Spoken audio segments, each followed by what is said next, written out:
Tetapi untuk prosesnya di Puspiniklaten sendiri itu sebenarnya dimulai dari ketika sudah ada surat usulan. Nah, surat usulan itu diterima oleh Puspiniklaten, kemudian akan dicek dulu oleh tim. Tidak akan langsung diverifikasi. Yang dilihat adalah pertama, apakah sudah ada tautan bukti dukungnya? Apakah sudah ada dokumen bukti dukungnya? Kemudian, apakah perhitungannya sudah menggunakan alat hitung yang dimiliki oleh Puspiniklaten? Kalau sudah diusulkan, tidak bisa tahun depannya itu mengusulkan kembali. Sehingga dari Puspiniklaten pertama pasti akan langsung mengkonfirmasi dari instansi pengusul apakah sudah yakin sebagian saja yang diusulkan. Kalau sudah yakin, maka akan dikeluarkan. Dalam artian akan dilakukan proses verifikasi. Tetapi kalau dari instansi pengusul ternyata kami tidak tahu harus seluruhnya, kemudian kami akan memperbaiki dulu. Nah, itu dikembalikan terlebih dahulu untuk diperbaiki hingga menunggu adanya surat perbaikan usulannya. Nah, Puspiniklaten akan melakukan verifikasi itu berdasarkan urutan surat masuk terlebih dahulu. Sehingga kalau misalkan ada surat yang sudah masuk terlebih dahulu, itu akan diproses terlebih dahulu. Kemungkinan waktu daftar antrian ini adalah 5 hari kerja. Nah, setelah dibuka oleh Puspiniklaten, sebenarnya pengecekan itu oleh tim kurang lebih adalah 5 hari kerja.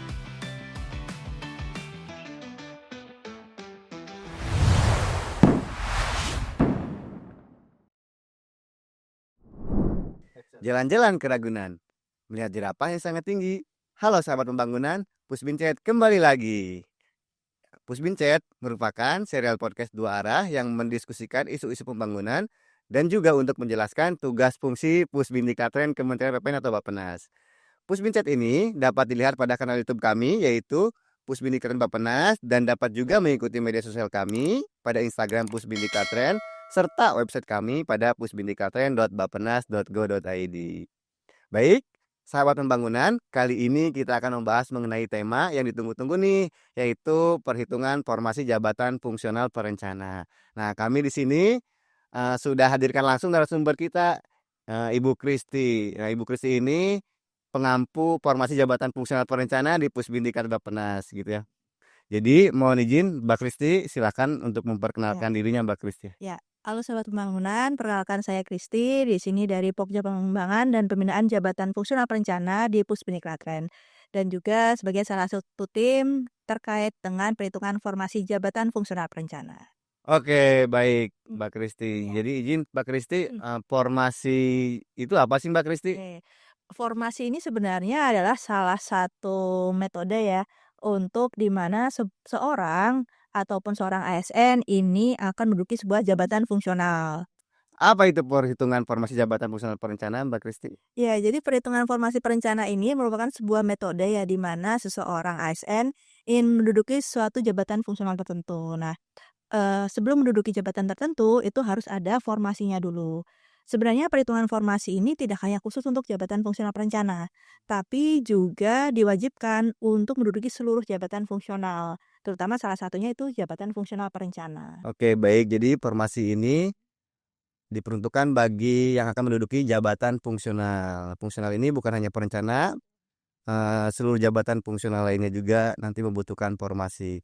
Nah, hal penting apa saja sih yang harus diperhatikan saat penyusunan penghitungan formasi, Mbak? Ya, kalau hal penting ini sebenarnya untuk jabatan fungsional perencana ya, ini memang yang terpenting adalah ketika perhitungan itu dilakukan dengan menggunakan alat hitung yang telah ditentukan oleh instansi pembina. Nah, di sini Puspiniklaten telah memiliki form perhitungannya.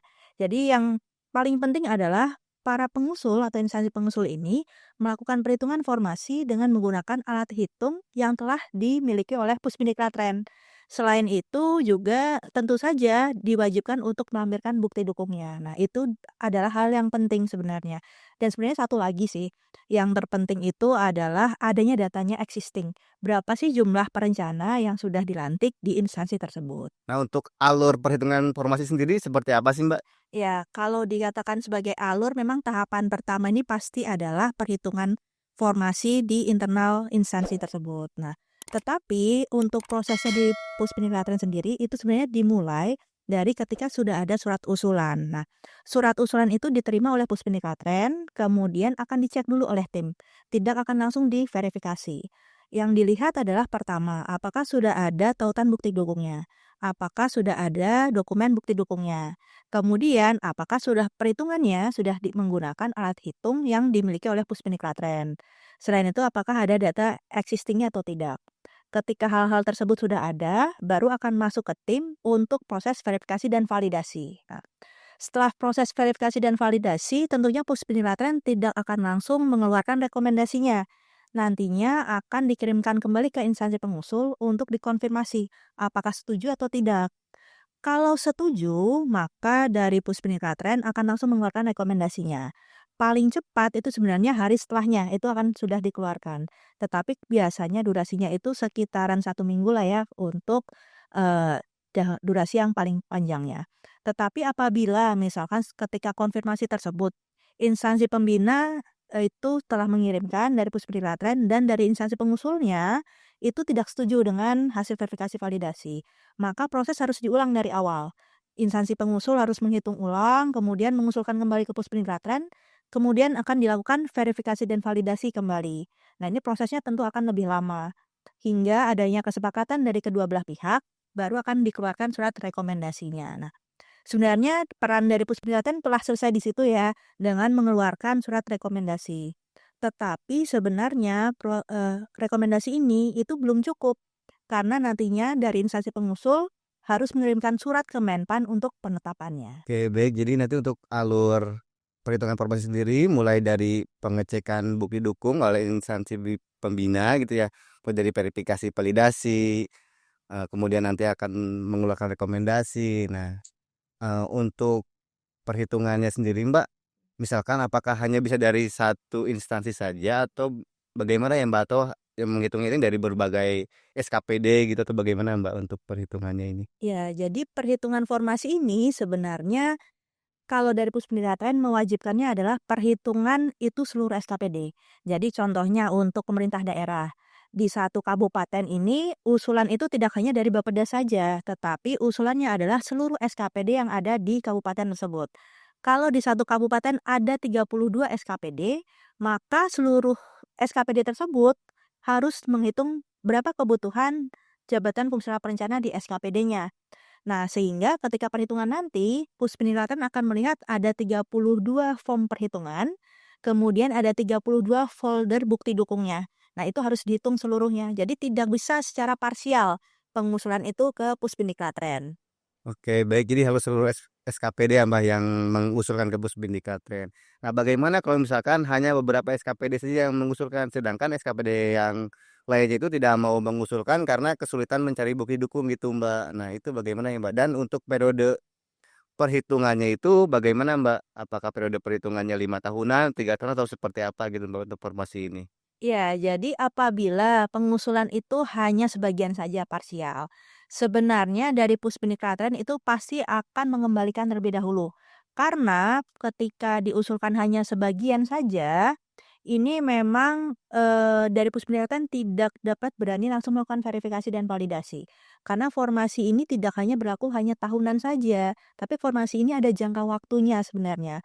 Kalau sudah diusulkan, tidak bisa tahun depannya itu mengusulkan kembali. Sehingga dari Puspendiklatren pertama pasti akan langsung mengkonfirmasi dari instansi pengusul apakah sudah yakin sebagian saja yang diusulkan. Kalau sudah yakin, maka akan dikeluarkan. Dalam artian akan dilakukan proses verifikasi.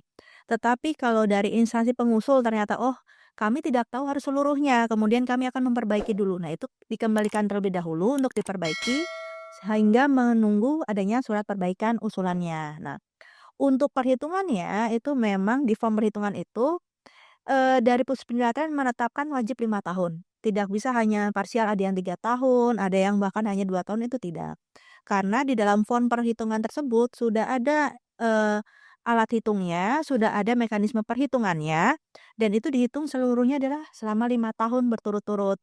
Dan ketika mengisi form tersebut, itu wajib sama antara satu SKPD dengan SKPD yang lain. Jadi dari satu instansi seluruhnya kalau mulai dari tahun 2023, maka seluruh SKPD harus mulai dari tahun 2023. Tidak bisa ada yang baru mulai di tahun 2025 atau tiba-tiba ada yang mulainya bahkan dari 2020. Semuanya harus seragam dan dihitung selama 5 tahun berturut-turut.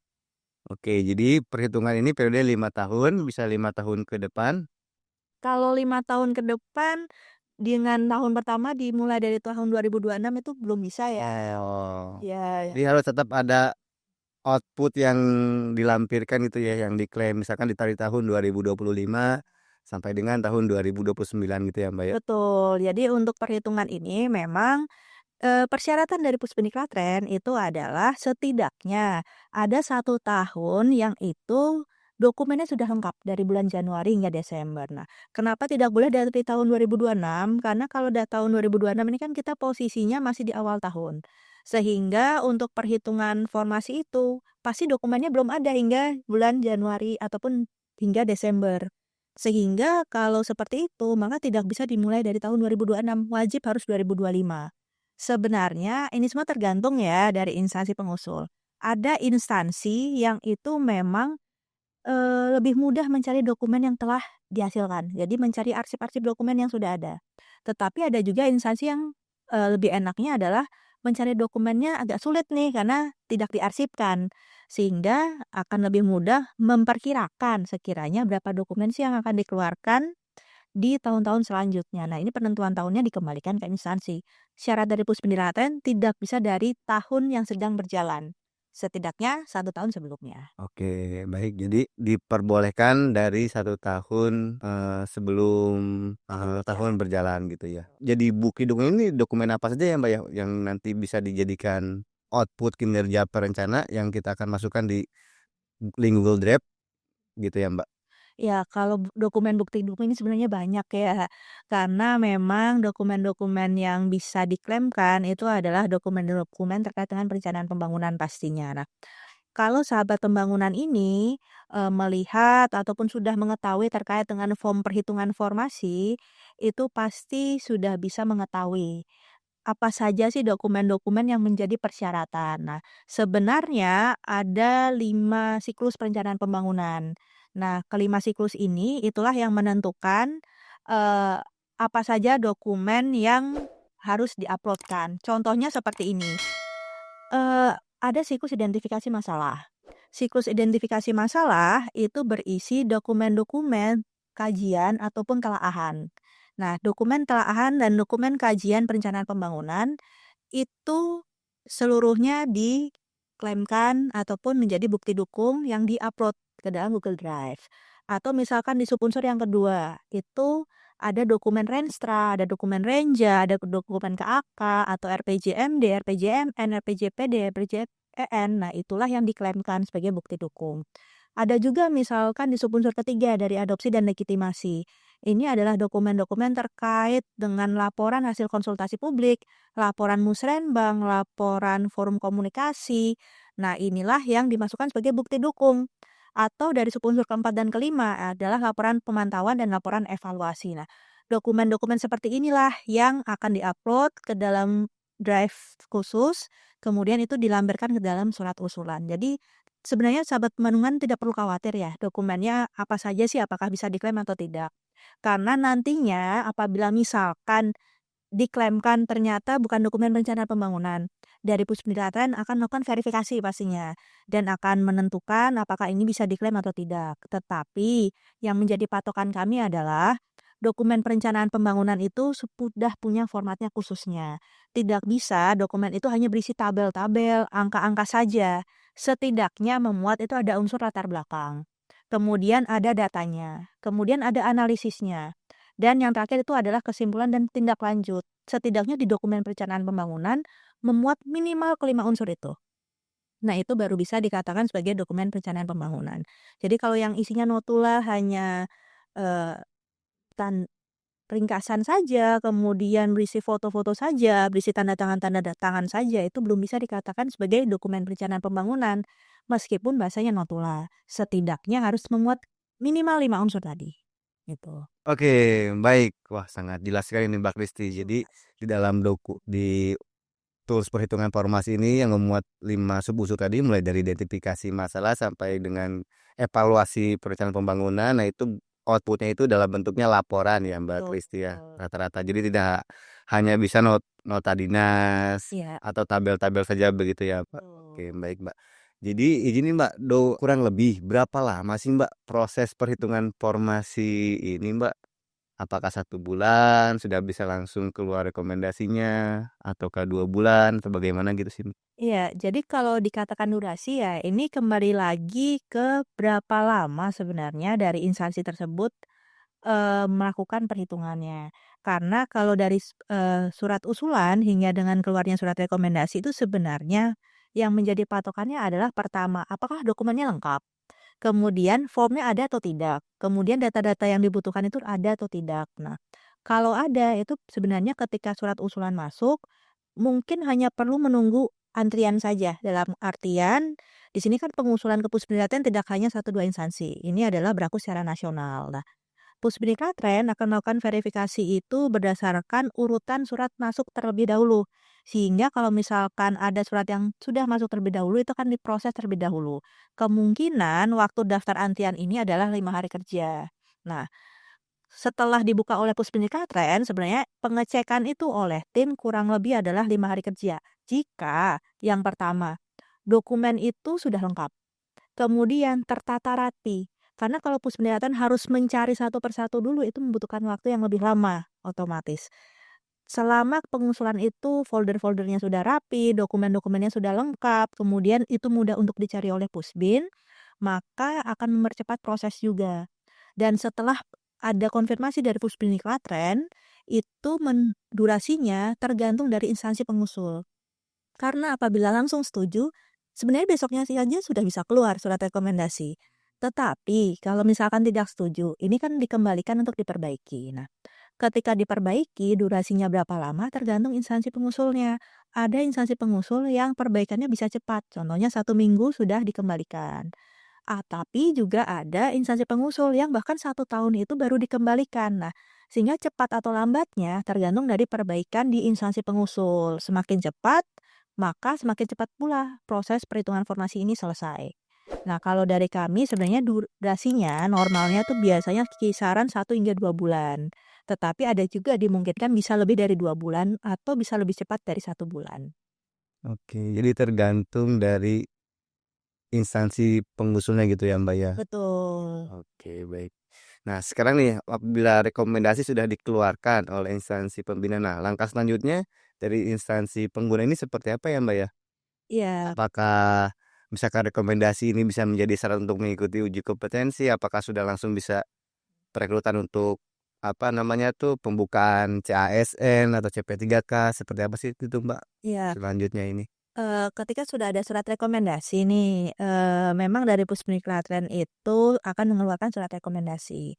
Tetapi surat rekomendasi tersebut itu tidak bisa digunakan sebagai persyaratan uji kompetensi, karena untuk pelaksanaan uji kompetensi persyaratannya adalah wajib harus sudah ada penetapan formasi dari Menpan. Nah, sehingga setelah ada surat rekomendasi dari Pusdiklatren, ini hal yang paling wajib dilakukan adalah dari instansi pengusul mengirimkan surat penetapan formasi ke Menpan dengan melampirkan surat rekomendasi dari Pusdiklatren. Jika sudah ada surat penetapan formasi dari Menpan, itulah yang digunakan untuk mengikuti uji kompetensi. Jadi hanya dengan dasar surat rekomendasi saja sebenarnya belum cukup ya untuk mengikuti uji kompetensi. Mungkin beberapa sahabat pembangunan masih bingung ya terkait dengan syarat uji kompetensi begitu.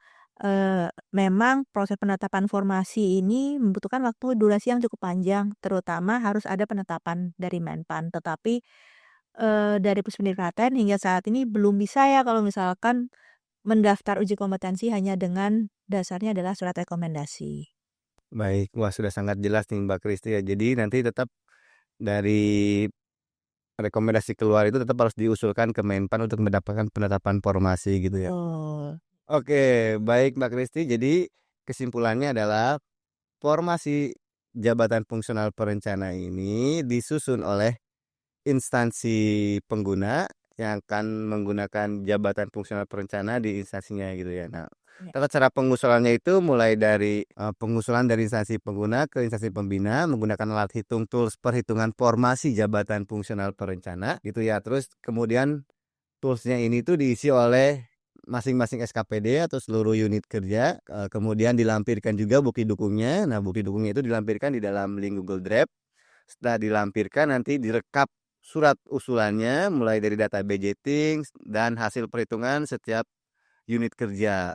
Nah, nanti setelah semuanya direkap, diusulkan surat usulannya itu dari sekretaris daerah atau biro organisasinya ke kepala Pusbindikatan Bappenas. Nah, nanti Pusbindikatan Bappenas akan melakukan verifikasi validasi. Verifikasi validasi ini akan mengecek kesesuaian antara bukti dukung yang dimasukkan ke dalam Google Drive dengan yang diinputkan di dalam form SKR-nya nanti. Kalau misalkan sesuai, Pusbindikatan akan menyetujui hasil perhitungannya, tapi kalau misalkan belum sesuai bukti dukungnya, nanti Pusbindikatan akan mengurangi jumlahnya gitu. Jadi nanti hasilnya itu tidak akan sesuai dengan apa yang diusulkan oleh instansi pengguna formasinya. Baik.